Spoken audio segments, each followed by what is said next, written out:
Slenderman. Keď sa hranica medzi hrou a realitou vymaže. V temných zákutiach internetu sa narodil tieň. Vysoká postava v čiernom obleku. Nemá oči, no vždy ťa vidí. Slenderman. Na prvý pohľad to bola len fikcia, len internetový výmysel. Ale pre dve 12-ročné dievčatá z Wisconsinu sa stal bohom a hlavne stal sa skutočným. Morgan a Anissa netrávili voľné chvíle hraním na dvore. Trávili hodiny denne online. Čítali všetko, čo sa o Slendermanovi dalo nájsť. Verili, že má sídlo v hlbokom lese. Že k tomu slúži, bude ochránený. V jeden májový deň v roku 2014 sa 3 dievčatá dohodli, že pôjdu do lesa. Hrali sa, smiali, boli kamarátky. Aspoň to si jedna z nich, Peyton, myslela. Zrazu ju jej najbližšie kamarátky, Morgan a Anissa, povalili na zem. Z kabelky vyťahli nôž a potom začali bodať.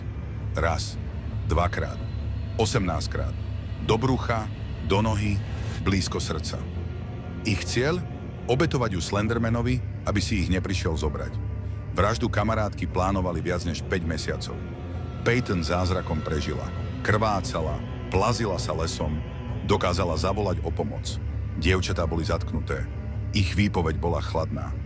Spravili sme to pre Slendermana. Z Peyton vyrástla silná mladá žena, dnes študuje medicínu. Pomáha deťom a rodičom. Vedie prednášky o digitálnych hraniciach. Tento prípad otriasol celým svetom. Slenderman bol len vymyslená postava. Ale ukázalo sa, akú silu môže mať internetový obsah, ak deti nemajú hranice, porozumenie a bezpečné vedenie.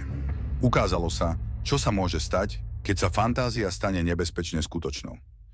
Internet je silný nástroj. Preto nastavme hranice, kontrolujme obsah, zaujímajme sa. Pretože nie každý príbeh končí zázračným prežitím. www.digitalnehranice.sk